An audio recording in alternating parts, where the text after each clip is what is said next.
Le 15 avril 2019, la cathédrale Notre-Dame de Paris est ravagée par un terrible incendie.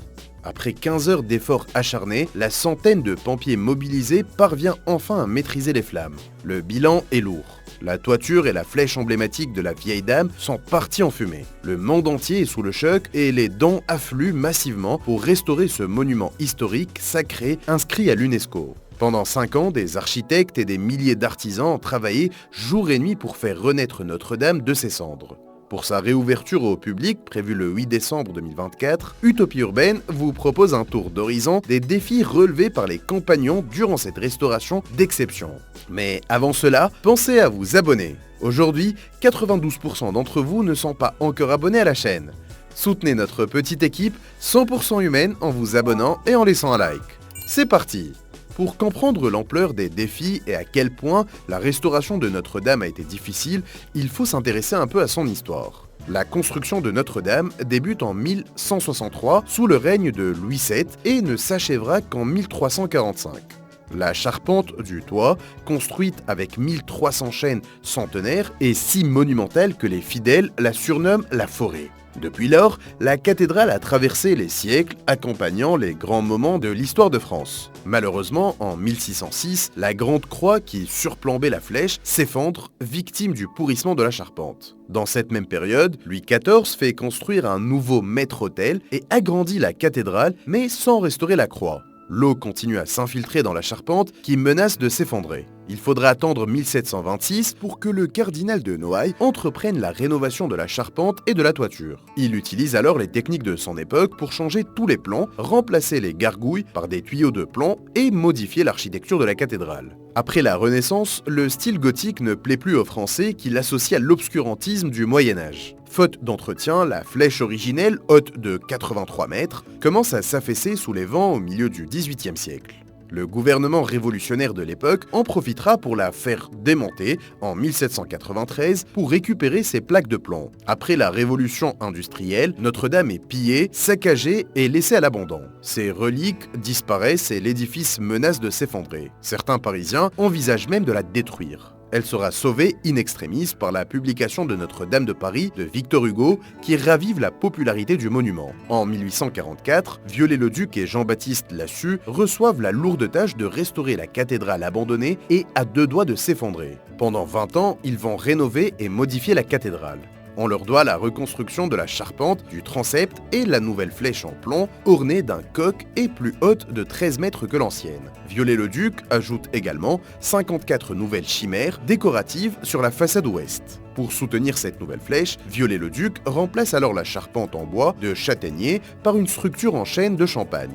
Il intègre aussi la célèbre statue de la Strige à l'angle de la tour nord et prête son propre visage à saint Thomas, patron des architectes et des maçons. Ce dernier est d'ailleurs le seul apôtre qui regarde vers la flèche tenant une règle de maçon gravée à son nom. Là, vous vous demandez sûrement quel est le lien avec la restauration actuelle de Notre-Dame. Eh bien, il est simple. En 850 ans, la cathédrale a subi de nombreuses transformations et plusieurs techniques et savoir-faire se sont perdus. Ce sont surtout les éléments en bois qui ont pris. Lors de l'incendie, 3 parties de la voûte se sont effondrées avec la flèche, détruisant le plateau liturgique de la cathédrale. La charpente entière est partie en fumée et la toiture en plomb a fondu sous l'intensité des flammes. À ce moment-là, des travaux de maintenance étaient en cours. L'échafaudage de 500 tonnes, installé pour la restauration de 16 statues des apôtres et des évangélistes, a littéralement fondu et s'est soudé à la structure de la cathédrale sous l'effet de la chaleur. De nombreux éléments de Notre-Dame n'étaient pas documentés, nécessitant des mois de recherche pour recréer les plans d'origine.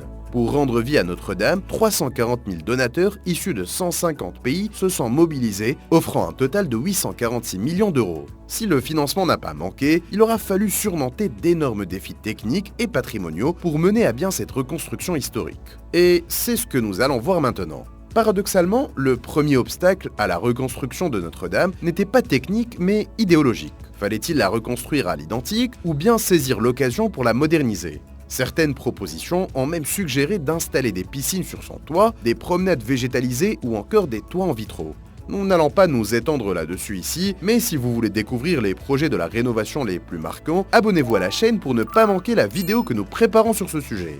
Finalement, le gouvernement français a opté pour une restauration à l'identique. Le deuxième défi majeur concernait les délais. Quelques jours après l'incendie, Emmanuel Macron déclarait à la télévision « Nous rebâtirons la cathédrale Notre-Dame, plus belle encore. Je veux que cela soit achevé d'ici 5 années, nous le pouvons. » Or, selon le groupement des entreprises de restauration des monuments historiques, il aurait fallu au moins 15 ans pour mener à bien un tel chantier.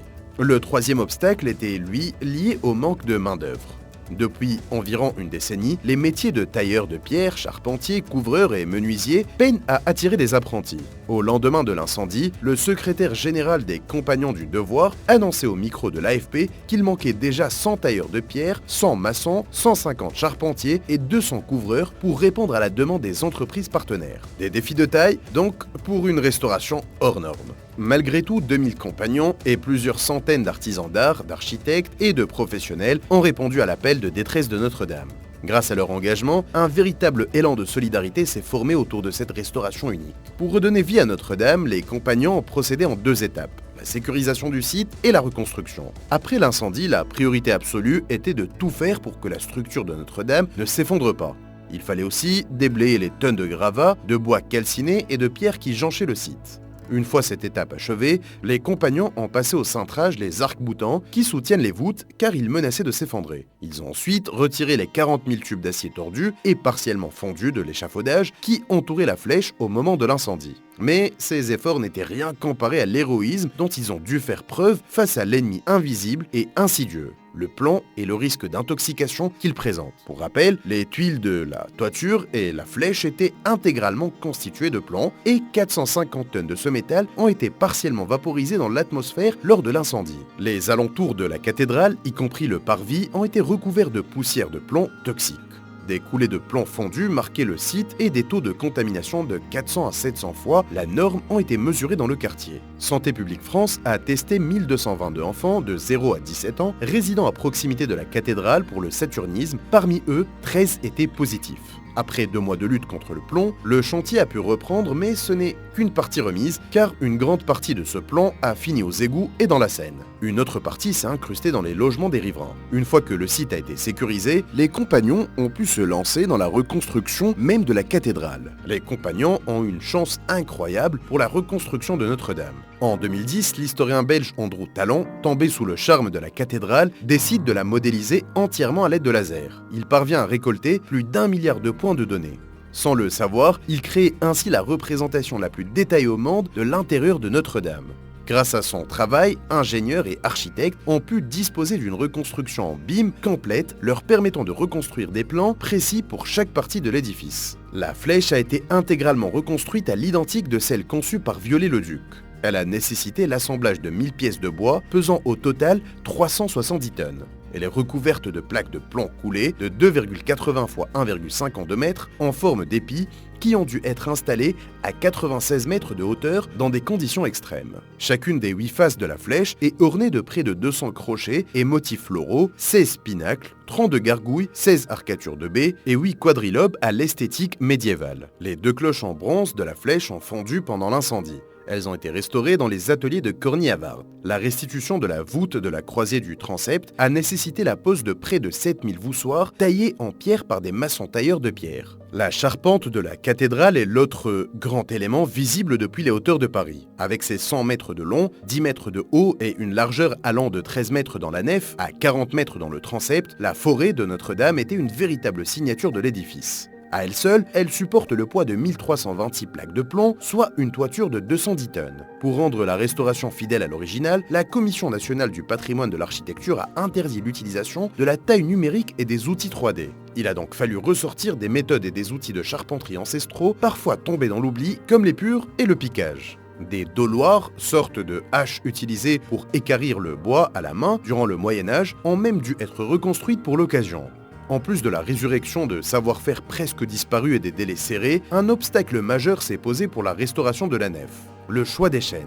Impossible de se rendre dans un magasin de bricolage pour acheter des lattes. Chaque poutre de la structure devait provenir d'un seul chêne, sélectionné en fonction de son diamètre, de sa rectitude et de sa longueur, spécifiquement pour chaque poutre. Pour trouver les 1200 chênes bicentenaires nécessaires à la restauration de la forêt, les équipes des ateliers d'Aimant ont parcouru 600 hectares de forêt à pied pendant 4 mois. Chaque arbre sélectionné a ensuite été équarri manuellement avec l'aide d'une doloire. Grâce aux mesures de la charpente prises par l'architecte en chef des monuments historiques, Rémi Froment, en 2014, les équipes ont pu produire 1300 plans et 500 épures en un temps record. En parallèle de ces travaux, l'intérieur de Notre-Dame a également fait l'objet d'une rénovation, à commencer par le plateau liturgique détruit lors de la chute de la flèche. Un nouveau plateau a été reconstruit à partir des pierres récupérées après l'incendie par l'entreprise H. Chevalier. Il reprend exactement les mêmes dimensions que l'original, construit en 2000 sous les ordres du cardinal Lustiger. Il mesure 25 mètres de long et 8 mètres de large, avec 156 dalles carrées de 65 cm de côté, noires et blanches, réparties sur 3 niveaux. Pour soutenir ces dalles et garantir que l'agencement puisse être modifié si nécessaire, les équipes de H. Chevalier ont intégré une structure en acier de 11 tonnes dissimulée sous le dallage. En plus des 110 tonnes du plateau liturgique, cette structure doit aussi supporter le futur mobilier liturgique ainsi que le nouvel autel en bronze conçu par Guillaume Bardet. Enfin, la voie de la cathédrale, l'orgue installé en 1733, a miraculeusement échappé aux flammes mais a été entièrement recouvert de poussière de plomb. Il s'agit du plus grand orgue de France avec celui de l'église Saint-Eustache. Cet orgue a dû être entièrement démonté, chaque tuyau des 7952 pièces étant soigneusement nettoyé un par un avant d'être réassemblé et réharmonisé. L'harmonisation de cet instrument majeur prendra au moins 6 mois. Enfin, un autre élément surprendra peut-être les visiteurs lors de leur prochaine visite. La blancheur retrouvée de ses murs et l'éclat de ses vitraux. En effet, les compagnons ont profité de l'occasion pour retirer les couches de crasse, parfois centenaires, accumulées sur les murs. Plusieurs décors peints ont ainsi refait surface et la pierre retrouve une teinte presque immaculée. Et voilà, Notre-Dame est prête à ouvrir ses portes. Dans cette vidéo, nous avons mentionné des noms de personnes et de sociétés. Bien que toutes n'aient pas été citées, chacune d'elles mérite par son travail remarquable une véritable reconnaissance. Si vous êtes passionné par les monuments parisiens qui subissent une véritable cure de jouvence, nous vous invitons à découvrir notre vidéo sur la tour Montparnasse, un monument historique d'un tout autre genre. Abonnez-vous maintenant et activez la cloche des notifications pour nous soutenir et on se dit à très bientôt.